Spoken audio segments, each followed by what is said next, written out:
interventions.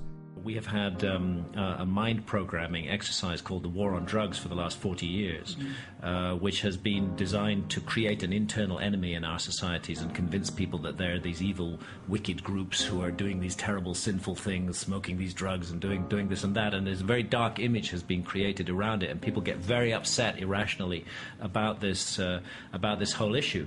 And actually what's been forgotten in all of this, and for me has become, I regard it as an extremely important issue, is that when the state sends us to prison for essentially exploring our own consciousness, this is a grotesque abuse of human rights. It's a fundamental wrong.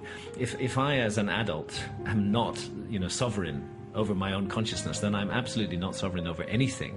I can't claim any kind of freedom at all.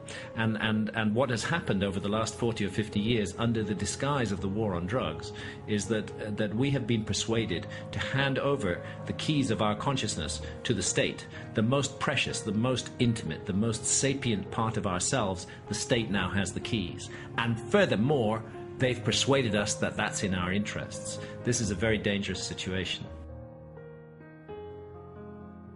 Funded with our money, our taxpayers' money, there has been 40 years of programming, more than 40 years on this subject, to make us all develop a kind of aversion, a fear, a hatred, a horror of drugs. And it's just fundamentally wrong in so many ways. Look, quite a number of illegal drugs are actually really bad and really dangerous, and they will totally fuck you up in all kinds of ways.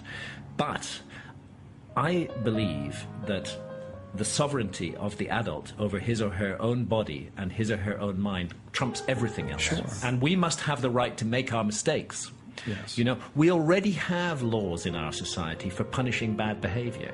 If somebody on drugs goes out and gets in somebody else's face and causes them trouble, we already have laws to deal with that. We don't need new laws that control our consciousness and rigidly place it in a prison and actually place us in prison. If that's what you want to do, if that's your adult decision, that's your choice. What does liberty mean if it doesn't mean that? It's led to the creation of huge armed bureaucracies who have the right to break into our homes, smash down our doors, humiliate us in every possible way, ruin our lives with criminal records, and all because what? We're smoking some natural herb which affects our own consciousness in some way. So again, I say, if we get into the faces of others, the state may have a role to play, and it does, and it already has elaborate rules for dealing with that. But for the state to have transgressed the consciousness of free sovereign adults is a grotesque abuse of human rights. And it doesn't work. This is the other thing. If the state could turn around and say, the war on drugs has worked, we have reduced the consumption of this, that, it's not true. They haven't reduced the consumption of any drugs. The consumption of all illegal drugs has gone up. If the state was really interested in helping us, this is how the war on drugs is presented. We're concerned about your health, so we're going to send you to prison. We're concerned about the harm this drug is doing to you, so we're going to send you to prison.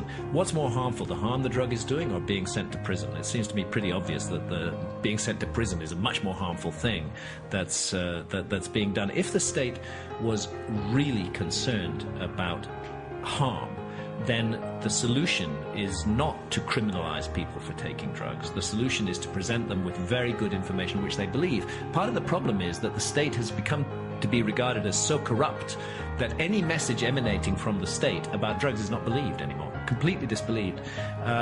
So once again, we come to this issue of adult sovereignty over consciousness.